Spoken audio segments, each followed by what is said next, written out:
नमस्कार दोस्तों, अगर पूरे पाठशाला के यूट्यूब चैनल पर पहली बार हैं तो चैनल को सब्सक्राइब कर लें और बेल आइकन दबा दें ताकि अगले वीडियो का नोटिफिकेशन आप सभी को मिल जाए। तो चलते हैं पहले प्रश्न की ओर। मानव नेत्र के किस भाग पर किसी वस्तु का प्रतिबिंब बनता है? तो option A cornea, option B परितारिका, ऑप्शन सी पुतली, ऑप्शन डी रेटिना या दृष्टिपटल। तो पहला का आंसर यहाँ पे हो जाएगा ऑप्शन डी रेटिना या दृष्टिपटल। चलते हैं अगले प्रश्न की ओर। तो प्रश्न संख्या 2 पे अब चलते हैं। प्रश्न संख्या 2 में पूछा जा रहा है, तारों को टिमटिमाने की व्याख्या किस सिद्धांत पर आधारित है? ऑप्शन ए अपवर्तन के सिद्धांत, ऑप्शन बी प्रकीर्णन के सिद्धांत, ऑप्शन सी वर्ण विक्षेपण का सिद्धांत, ऑप्शन डी इनमें से कोई नहीं। तो प्रश्न संख्या 2 का सही आंसर हो जाएगा ऑप्शन ए अपवर्तन के सिद्धांत पर। चलते हैं प्रश्न संख्या 3 की ओर। नेत्र लेंस की फोकस दूरी अधिक हो जाने से कौन सा दृष्टि दोष होता है? ऑप्शन ए निकट दृष्टि दोष, ऑप्शन बी दूर दृष्टि दोष, ऑप्शन सी जरा दृष्टि दोष, ऑप्शन डी इनमें से कोई नहीं। तो प्रश्न संख्या 3 का सही आंसर हो जाएगा ऑप्शन बी दूर दृष्टि दोष। चलते हैं अगले प्रश्न की ओर। प्रश्न संख्या 4। प्रश्न संख्या 4 में पूछा जा रहा है, नेत्र में किसी वस्तु का बना प्रतिबिंब होता है? ऑप्शन ए काल्पनिक सीधा तथा छोटा, ऑप्शन बी काल्पनिक उल्टा तथा बड़ा, ऑप्शन सी वास्तविक उल्टा तथा छोटा, ऑप्शन डी वास्तविक उल्टा तथा बड़ा। तो प्रश्न संख्या 4 का जो सही आंसर हो जाएगा ऑप्शन सी हो जाएगा। नेत्र में किसी वस्तु का प्रतिबिंब वास्तविक उल्टा तथा छोटा होता है। चलते हैं प्रश्न संख्या 5 की ओर।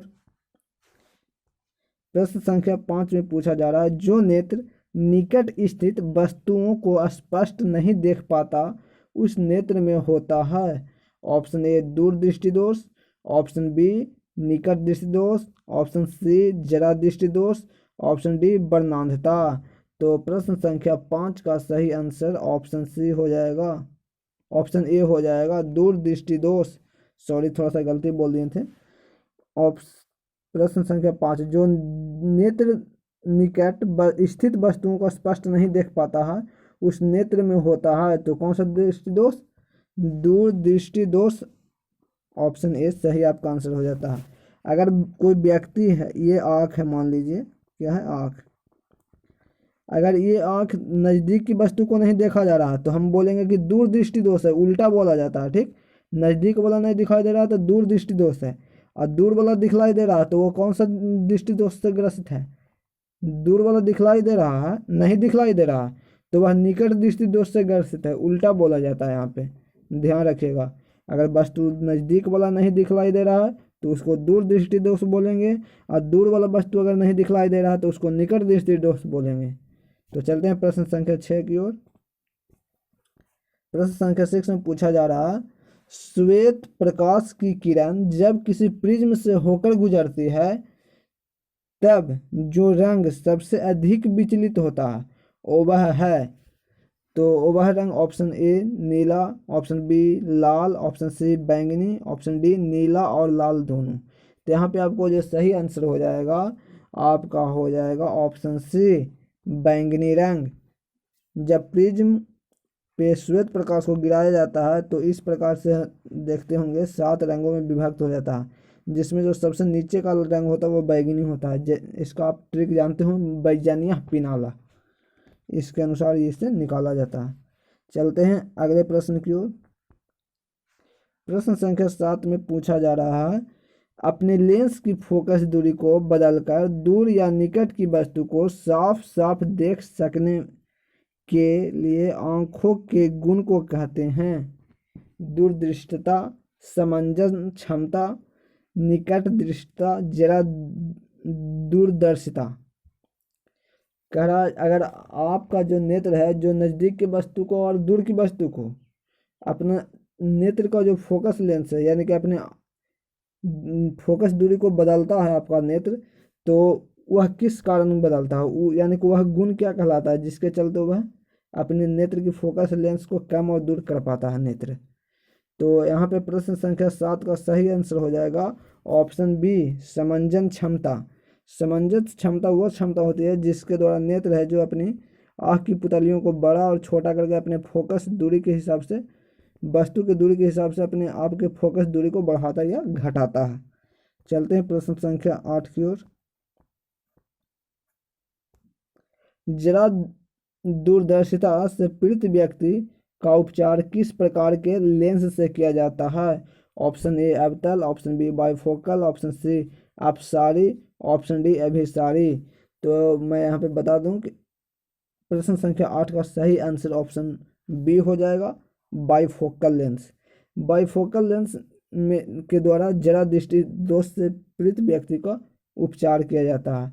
इसमें शायद दोनों प्रकार का लेंस लगा हुआ रहता है।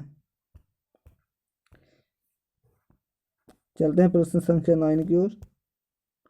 एक स्वच्छ मानव नेत्र के लिए निकट तथा दूर बिंदु क्रमशः होते हैं 0 से 25 metre, option A, option B 0 एवं अनंत, ऑप्शन सी 25 सेंटीमीटर एवं 250 सेंटीमीटर, ऑप्शन डी 25 सेंटीमीटर एवं अनंत।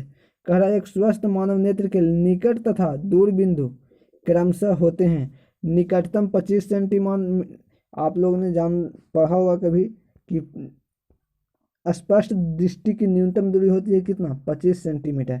यानी कि स्पष्ट वस्तु को देखने के लिए कम से कम कितना दूर रखना चाहिए, तो कम से कम दूरी 25 सेंटीमीटर। और जानते हैं कि अनंत तक है जो आँख हमारा देख सकता है, किसी भी वस्तु को अनंत दूरी तक देख सकता है। तो यहाँ पे आपका 9 का जो आपका सही आंसर हो जाएगा ऑप्शन डी हो जाएगा, 25 सेंटीमीटर एवं अनंत। चलते हैं अगले प्रश्न की ओर। विभिन्न दूरियों पर वस्तुओं के प्रतिबिंब को फोकस करने के लिए आँख के लेंस की फोकस दूरी परिवर्तित होती है। ए पुतली द्वारा, बी रेटिना द्वारा, सी सिलियरी पेशियों द्वारा, डी आइरिस द्वारा। तो यहाँ पे प्रश्न संख्या 10 का सही आंसर हो जाएगा सिलियरी पेशियों द्वारा। ये जो सिलियरी पेशियाँ हैं जो आँख में है, जो फोकस दूरी को बदलने में मदद करती है, घटाने और बढ़ाने में। चलते हैं प्रश्न संख्या 11 की ओर। जो नेत्र दूर स्थित वस्तुओं को स्पष्ट नहीं देख पाता उस नेत्र में होता है। तो मैंने अभी थोड़ा देर पहले बताया था आपको, लेकिन उससे पहले ऑप्शन देख लेते हैं। ऑप्शन ए दूर दृष्टि दोष, ऑप्शन बी निकट दृष्टि दोष, ऑप्शन सी जरा दृष्टि दोष, ऑप्शन डी वर्णांधता। तो मैंने आपको थोड़ा देर पहले बताया था कि अगर कोई नेत्र निकट की वस्तुओं को स्पष्ट रूप से नहीं देख रहा है तो उल्टा बोलेंगे दूर दृष्टि दोष, और जब दूर की वस्तुओं को स्पष्ट रूप से नहीं देख रहा है तो कौन सा दोष होगा, निकट दृष्टि दोष। तो यहाँ पे जो प्रश्न संख्या 11 है इसका सही आंसर हो जाएगा ऑप्शन बी, निकट दृष्टि दोष। चलते हैं प्रश्न संख्या 12 की ओर। किस दृष्टि दोष में किसी वस्तु का प्रतिबिंब रेटिना के आगे बनता है? ऑप्शन ए निकट दृष्टि दोष, ऑप्शन बी दूर दृष्टि दोष में, ऑप्शन सी जरा दृष्टि दोष में, ऑप्शन डी इनमें से कोई नहीं। तो प्रश्न संख्या 12 का सही आंसर हो जाएगा ऑप्शन ए, निकट दृष्टि दोष में। चलते हैं अगले प्रश्न की ओर।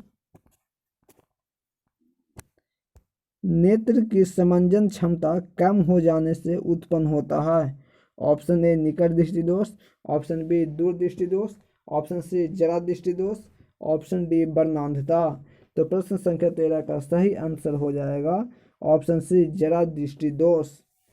जरा दृष्टि दोष है जो उत्पन्न होता है नेत्र की समंजन क्षमता को कम हो जाने से। चलते हैं अगले प्रश्न की ओर, प्रश्न संख्या 14। चंद्रमा पर खड़े अंतरिक्ष यात्री को आकाश प्रतीत होता है। ऑप्शन ए नीला, ऑप्शन बी उजला, ऑप्शन सी लाल, ऑप्शन डी काला। तो प्रश्न संख्या 14 का सही आंसर हो जाएगा ऑप्शन डी काला। चलते हैं अगले प्रश्न की ओर।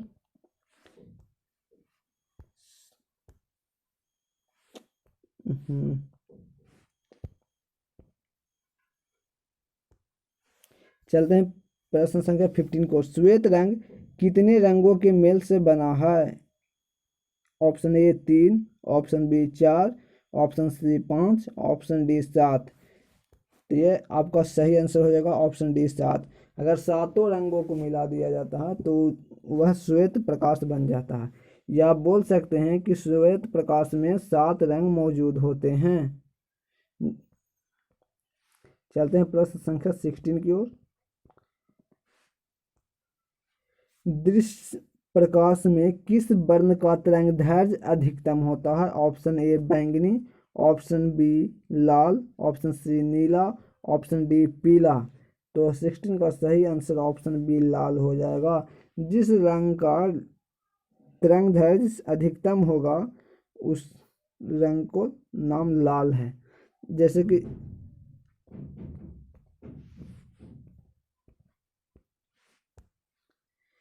इंद्रधनुष का बनना किस परिघटना पर आधारित है? ऑप्शन ए प्रकाश का परावर्तन, ऑप्शन बी प्रकाश का अपवर्तन, ऑप्शन सी प्रकाश का वर्ण विक्षेपण, ऑप्शन डी इनमें से कोई नहीं।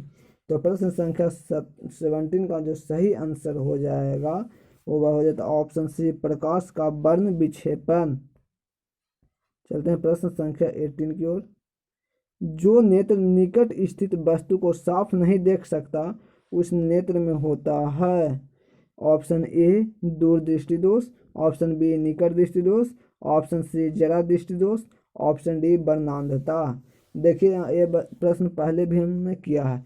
कह रहा जो नेत्र निकट स्थित वस्तु को, ये आँख से जो नज़दीक वाला वस्तु है ठीक, उसको नहीं देख पाता है तो उसमें कौन सा दोष उत्पन्न होता है?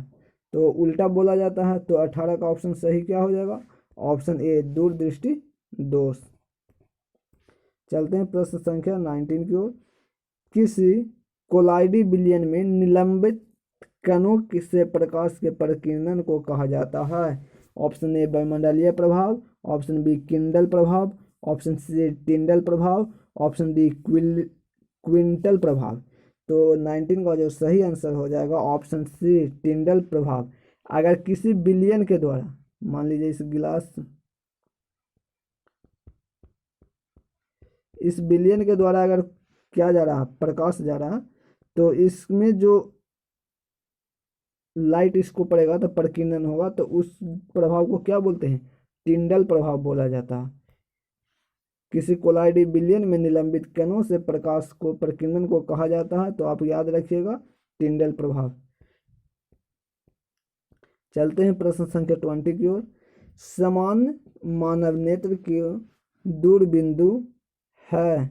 ऑप्शन ए 25 सेंटीमीटर पर होता है, ऑप्शन बी 25 मिलीमीटर पर होता है, ऑप्शन सी 25 मीटर पर होता है, ऑप्शन डी अनंत पर होता है। तो 20 का जो सही आंसर हो जाएगा ऑप्शन डी हो जाएगा, अनंत पर होता है। हमने आपको बताया था निकट बिंदु 25 सेंटीमीटर एवं दूर की बिंदु क्या होती है? अनंत होती है स्वस्थ नेत्र के लिए। प्रश्न संख्या 21। दृष्टि दोष वाले व्यक्ति के चश्मे में होता है। ऑप्शन ए उत्तल लेंस, ऑप्शन बी अवतल लेंस, ऑप्शन सी बेलनाकार लेंस, ऑप्शन डी इनमें से कोई नहीं। तो यहाँ पे ऑप्शन बी अवतल लेंस। कह रहा निकट दृष्टि दोष वाले व्यक्ति के चश्मे में होता है। तो निकट दृष्टि दोष वाले व्यक्ति के चश्मे में अवतल लेंस का उपयोग होता है। चलते हैं अगले प्रश्न की ओर। थोड़ा सा मैं इसको डिफाइन कर देना चाहता हूँ। देखिए निकट दृष्टि दोष वाले व्यक्ति के चश्मे में होता है तो अवतल लेंस मैंने जैसे कि बताया, जैसे कि मान लीजिए ये नेत्र है ठीक, तो आपको मैंने बताया था कि निकट दृष्टि दोष बोला है यानी कि इसमें दूर की वस्तु नहीं दिखलाई पड़ेगा। और अवतल लेंस क्या होता है? किसी भी चीज़ को बड़ा करके दिखलाता है, इसके चलते इसमें अवतल लेंस का उपयोग किया जाता है।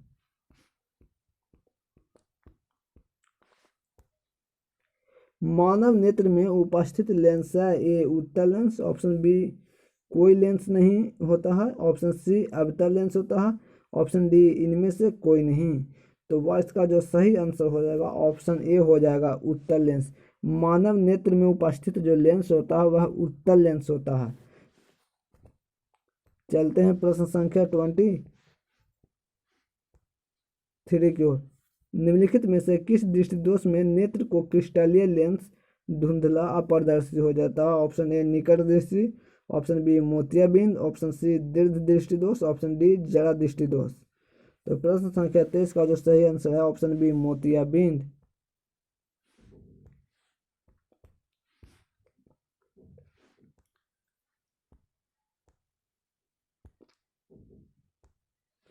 प्रश्न संख्या 24, स्पेक्ट्रम प्राप्त करने के लिए किसका उपयोग किया जाता है?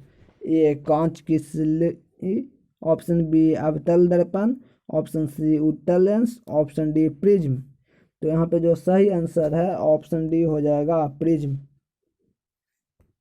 चलते हैं अगले प्रश्न की ओर। स्पेक्ट्रम में किस रंग की किरण का विचलन या झुकाव कम होता है? ऑप्शन ए लाल, ऑप्शन बी हरा, ऑप्शन सी पीला, ऑप्शन डी बैंगनी। 25 का जो सही आंसर हो जाएगा ऑप्शन ए लाल।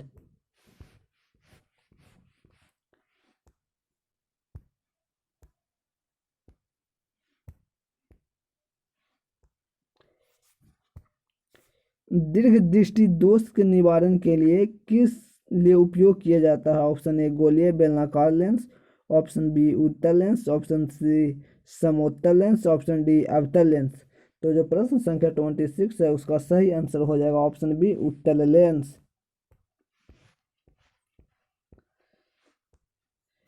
प्रश्न संख्या 27, प्रिज्म से प्रकाश की कौन सी परिघटना घटती है? ऑप्शन ए परावर्तन, ऑप्शन बी अपवर्तन, ऑप्शन सी वर्ण विक्षेपण, ऑप्शन डी इनमें से कोई नहीं।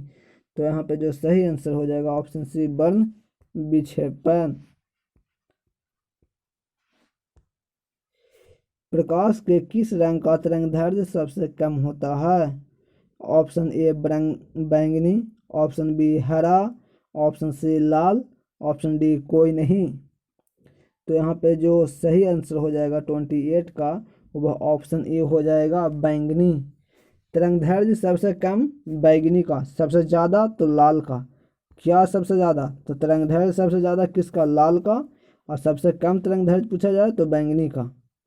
अब यहाँ से एक और चीज़ निकल कर जो सामने आता है, वो यहाँ पे जैसे कि तरंगदैर्घ्य पूछा जा रहा है तो लाल का क्या होगा? सबसे ज़्यादा, सबसे कम बैंगनी का। अगर यहाँ पे पूछा जाए वर्ण विक्षेपण सबसे ज़्यादा किसका होता है तो बैंगनी का वर्ण विक्षेपण हो जाएगा सबसे ज़्यादा। और सबसे कम वर्ण विक्षेपण किसका होता था? लाल का। तो चलते हैं अगले प्रश्न की ओर। आकाश का रंग नीला प्रतीत होता है। ऑप्शन ए प्रकाश के परावर्तन के कारण, ऑप्शन बी प्रकाश के प्रकीर्णन के कारण, ऑप्शन सी प्रकाश के अपवर्तन के कारण, ऑप्शन डी इनमें से कोई नहीं। तो 29 का जो यहाँ पे सही आंसर हो जाएगा ऑप्शन बी प्रकाश के प्रकीर्णन के कारण। चलते हैं अगले प्रश्न की ओर।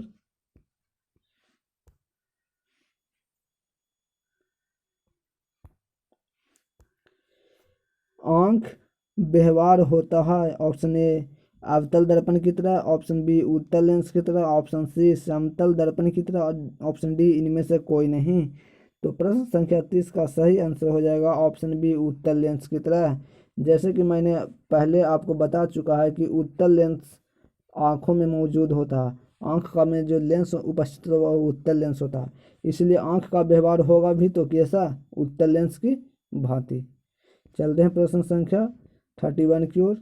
एक साधारण प्रिज्म कितने सतहों से घिरा होता है? जो प्रिज्म होता है जो कितने सतहों से घेर कर बनाया जाता है? तो इसका जो सही आंसर हो जाएगा आपको वह हो जाएगा ऑप्शन बी 4 सतहों से। साधारण प्रिज्म होता है जो 4 सतहों से घिरा होता है। नो सॉरी गलती हो गया। यहाँ पे जो आपका सही आंसर हो जाएगा ऑप्शन सी हो जाएगा, 5 होगा। कल भी हमने शायद बताया था पिछले वीडियो में कि आप जो एक प्रिज्म होता है वो 5 सतहों से मिलकर बना होता है। चलते हैं प्रश्न 32 की ओर। यदि किसी वस्तु का प्रतिबिंब रेटिना के पीछे बनता है तो वह व्यक्ति किस दृष्टि दोष से पीड़ित है?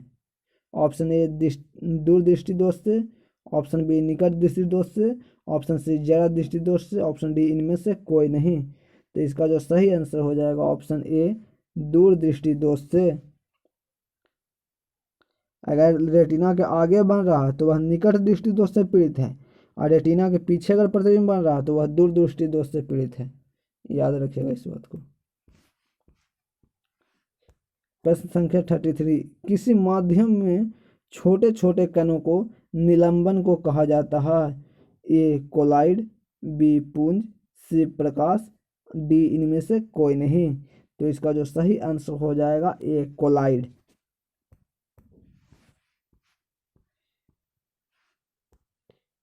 34 नेत्र गोलक का व्यास लगभग होता है। Option A 2.3 centimetre, option B 2.4 centimetre, option C 3.3 centimetre, option D 3.4 centimetre. तो 34 का जो सही आंसर है वहाँ पे हो जाएगा ऑप्शन ए 2.3 सेंटीमीटर नेत्र गोलक का व्यास होता है। चलते हैं अगले प्रश्न की ओर। विद्युत सिग्नल कौन उत्पन्न करता है? ऑप्शन ए परितारिका, ऑप्शन बी प्रकाश सुग्राही, ऑप्शन सी पुतली, ऑप्शन डी इनमें से सभी। तो यहाँ पे जो सही आंसर हो जाएगा ऑप्शन बी प्रकाश सुग्राही होता है जो विद्युत सिग्नल उत्पन्न करता है। चलते हैं प्रश्न संख्या 36 की ओर। सिग्नलों की व्याख्या कहाँ होती है? ऑप्शन ए मस्तिष्क में, ऑप्शन बी पुतली में, ऑप्शन सी रेटिना में, ऑप्शन डी कॉर्निया में। तो यहाँ पे जो सही आंसर हो जाएगा ऑप्शन ए होता है मस्तिष्क में। अगर मेरे द्वारा दी गई जानकारी आपको अच्छी लगी हो तो कृपया कर, या आपको थोड़ा सा भी प्रॉफिटेबल लगा हो तो चैनल को सब्सक्राइब कर लें और वीडियो को लाइक कर दें। अगर आपको अच्छा नहीं लगा हो तो डिसलाइक कर दें, लेकिन कुछ ना कुछ ज़रूर करें।